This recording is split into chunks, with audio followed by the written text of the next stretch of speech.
Picture this. You're invisible, treated like furniture, paid peanuts while making your boss millions. Sound familiar?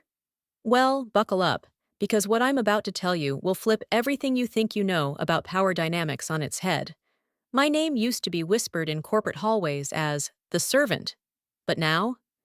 Now they call me master. And if you stick around for the next 15 minutes, I'm going to show you exactly how I went from being stepped on to stepping up, and how you can do the exact same thing. Trust me, this isn't just another rags to riches story. This is a complete demolition of everything they taught you about staying in your lane. So grab your coffee, silence your phone, and prepare to witness the most explosive career transformation you've ever seen. Because by the end of this video, you'll either be inspired to take action, or you'll realize you're exactly where you deserve to be. They say the darkest hour comes before dawn, but nobody tells you that darkness can last for years. Picture a 22-year-old version of me, fresh out of college with dreams bigger than my bank account and naivety thicker than my student debt. I walked into Morrison and Associates thinking I was going to conquer the business world. Instead, I became their favorite punching bag, and let me tell you, they didn't hold back their punches. My first day started with a handshake and ended with me cleaning coffee stains off the conference room table at 9 p.m. The senior partners looked at me like I was some kind of exotic pet they'd adopted for entertainment. "Hey, servant!" they'd call out across the office, thinking they were being clever with their wordplay on my eagerness to serve. But there was nothing clever about the way they treated me, and there was definitely nothing funny about the way I let them. Every morning at 6:30, I'd arrive at the office before anyone else, brewing coffee for people who wouldn't remember my name if their lives depended on it. I'd organize files for executives who made more in a month than I'd see in a year. I'd sit through meetings where my ideas were dismissed with a wave of the hand, only to hear those same concepts pitched by someone else the following week, to thunderous applause and promotion talks. The breaking point came during the Henderson acquisition deal. I'd spent 3 months researching every angle, every financial detail, every legal loophole that could make or break this $100 million merger. My analysis was flawless, my presentation was bulletproof, and my confidence was sky high. I walked into that boardroom thinking this was my moment to shine, my chance to prove that the servant was ready to sit at the big kid's table. Instead, I watched my direct supervisor present my work as his own. Word for word. Slide for slide. He even used the same jokes I'd written in the margins of my notes. The room erupted in praise for his brilliant insights and innovative approach. Meanwhile, I sat there like a decoration, invisible and irrelevant, watching my intellectual property get stolen in broad daylight while everyone applauded the thief. That night, I sat in my car in the empty parking lot and cried. Not the gentle tears of disappointment, but the ugly, body-shaking sobs of someone who finally realizes they've been playing a rigged game. I called my mom, told her I was thinking about quitting, maybe going back to school, maybe moving back home. She listened patiently, then said something that would haunt me for months. "Honey, some people are born to serve, and there's no shame in that. But here's what my well-meaning mother didn't understand, and what I was just beginning to realize. I wasn't born to serve anyone. I was conditioned to serve, trained to accept crumbs while others feasted on the banquet I'd prepared. The difference between those two things isn't just semantic. It's the difference between destiny and choice, between permanent and temporary, between victim and victor. The months that followed were a masterclass in humiliation. They'd send me to get lunch orders from restaurants across town during important meetings, ensuring I'd miss crucial decisions that affected my own projects. They'd schedule my vacation requests to conflict with major presentations, then act surprised when I had to choose between personal time and career advancement. They'd invite everyone except me to team-building events, then wonder aloud why I seemed so disconnected from the company culture. But something interesting happens when you hit rock bottom with enough force. You either break completely or you bounce back harder than anyone expects. The servant in me was dying a slow, painful death, but something else was being born in its place. Something hungrier, angrier, and infinitely more dangerous than they could have imagined. The final straw came during the annual performance review. My supervisor, the same one who'd stolen my presentation, sat across from me with a smug smile and delivered what he probably thought was constructive feedback.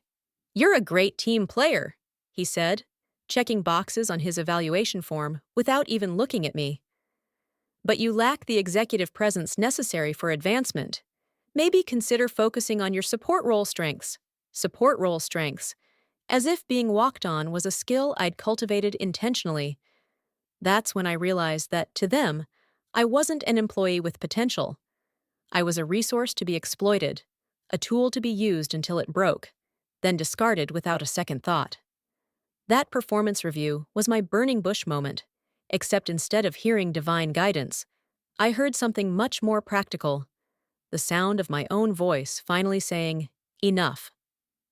You know that moment when you're so tired of your own excuses that you'd rather face the unknown than spend another day accepting the unacceptable? That was my Tuesday morning revelation, and it hit harder than my alarm clock ever could. I started documenting everything: every stolen idea, every missed credit, every condescending comment disguised as mentorship. I created a digital paper trail that would make an investigative journalist weep with joy. But here's the thing about gathering evidence: it's not enough to know you're being wronged. You need to understand exactly how the system works so you can use it against itself. So I became a student of corporate warfare. And let me tell you, business school didn't teach half of what I learned in those underground months. I started arriving earlier and staying later, but not for the reasons they thought. While they assumed I was just being the eager little servant again, I was actually conducting reconnaissance missions that would have impressed military strategists. I learned who really made the decisions, who held the real power, and most importantly, who had the most to lose if certain information became public knowledge. Knowledge, as they say, is power, but applied knowledge is domination. The Henderson deal that had been my professional funeral became my resurrection blueprint. See, when my supervisor presented my work, he also inherited all my mistakes. And I'd made some very specific, very intentional mistakes in the version I'd submitted to him. Nothing that would harm the company, mind you, but enough inconsistencies that anyone doing proper due diligence would catch them immediately. I'd spent weeks crafting the perfect trap, and he'd walked right into it during the biggest presentation of his career.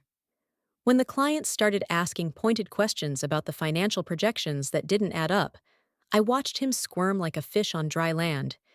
He couldn't answer because he didn't understand the work he'd stolen, and I couldn't help because officially I'd never seen the presentation before. It was beautiful in its simplicity and devastating in its effectiveness. That's when I learned my first master lesson: never seek revenge. Create situations where people defeat themselves. But catching him in a lie was just the appetizer. The main course was much more sophisticated. I'd spent months building relationships with people who actually mattered, not just the ones with impressive titles, but questionable influence. I cultivated connections with IT specialists who understood data security, with HR representatives who knew employment law, with accounting personnel who processed expense reports and travel vouchers. You'd be amazed what people will tell you when you actually listen to them, instead of just waiting for your turn to talk. Through these conversations, I discovered something that made my blood run cold and my ambitions run hot. My department wasn't just stealing ideas from junior employees. They were systematically defrauding clients through inflated billing practices and phantom consulting hours. We're talking about millions of dollars in fraudulent charges spread across dozens of accounts over several years. This wasn't just workplace bullying. This was criminal enterprise disguised as corporate culture. Armed with this information, I faced a choice that would define the rest of my career, and probably my life. I could report the fraud to regulatory authorities and watch the whole department burn, taking my chances in the resulting chaos. Or I could use this information more strategically, leveraging it to secure my own position while forcing systemic changes that would benefit everyone who'd been victimized by their practices. The old me would have run straight to the authorities with my evidence, seeking justice through official channels. But the new me understood something crucial: justice is a luxury, power is a necessity. I chose power, but not the kind they'd been wielding over me. I chose the kind of power that creates positive change while advancing personal goals, the kind that lifts others while elevating yourself, the kind that transforms systems instead of just punishing individuals. This wasn't about revenge anymore. This was about revolution, and every revolution needs a leader who's willing to risk everything for the chance to change everything. The plan I developed was elegant in its complexity and ruthless in its efficiency. Instead of destroying careers, I was going to rebuild the entire power structure with myself at the top and genuine merit as the foundation. Instead of seeking personal vindication, I was going to create an environment where talent was rewarded and mediocrity was exposed. Instead of playing their game by their rules, I was going to change the rules entirely and force them to play by mine. The transformation from servant to master didn't happen overnight, but when it did happen, it was like watching dominoes fall in reverse. Instead of everything collapsing, everything started building upward, with me as the architect of a completely new organizational structure. The first domino was a carefully orchestrated meeting with the managing partner, where I presented not accusations, but solutions to problems he didn't even know existed. I walked into his corner office with a proposal that would revolutionize how the firm operated, increase client satisfaction, and coincidentally eliminate the fraudulent practices that could have destroyed the company if discovered by regulators. I didn't mention the evidence I'd gathered. I didn't need to. Instead, I positioned myself as the person who could solve problems rather than create them, the employee who saw opportunities where others saw obstacles. By the end of that meeting, I had been promoted to senior consultant with a mandate to restructure the entire client services division. The beautiful irony wasn't lost on me. The same people who had called me servant were now reporting to the master they'd created through their own negligence and arrogance. My former supervisor found himself explaining his methodologies to me in weekly review meetings, sweating through expensive shirts as he struggled to defend practices he'd never actually understood. The tables hadn't just turned, they'd been completely rebuilt with new legs, a new surface, and new seating arrangements. But here's where the story gets interesting, because becoming a master isn't just about gaining power over others. It's about mastering yourself and the systems around you. I didn't fire anyone immediately. I didn't humiliate them publicly. I didn't even gloat about my ascension. Instead, I did something much more powerful. I gave them the opportunity to prove they could adapt to new leadership and new standards. Some rose to the challenge and became valuable team members. Others revealed their true nature and eliminated themselves through their own incompetence. The changes I implemented weren't just about personal vindication. They were about creating sustainable excellence that would outlast my tenure. I established transparent performance metrics that made it impossible for anyone to steal credit or hide mediocrity. I created mentorship programs that ensured junior employees would never experience what I'd endured. I instituted client feedback systems that held everyone accountable for actual results rather than political maneuvering. Within 6 months, our division became the most profitable in the company's history. Client retention reached record highs. Employee satisfaction surveys showed dramatic improvements. Most importantly, we were generating legitimate success through legitimate means, proving that ethical practices and profitable outcomes weren't mutually exclusive. The servant who'd been stepped on was now the master who lifted others up, and the results spoke louder than any revenge fantasy ever could. The ultimate validation came during the annual company retreat, where I was asked to present our division's turnaround strategy to the entire firm. Standing at the podium where I'd once been invisible, addressing an audience that had once dismissed me, I realized that mastery isn't about dominance. It's about influence. It's not about making people fear you. It's about making them want to follow you. It's not about proving you were right all along. It's about creating new possibilities that make the past irrelevant. Today, 3 years after my transformation, I run my own consulting firm, with offices in 4 cities and clients on 3 continents. The people who once called me servant now seek my advice, recommendation letters, and business partnerships. Some have even apologized for their past behavior, though I tell them apologies aren't necessary. Their treatment of me wasn't personal, it was systemic, and I chose to change the system rather than perpetuate it. But here's what I want you to understand, because this is where your transformation begins.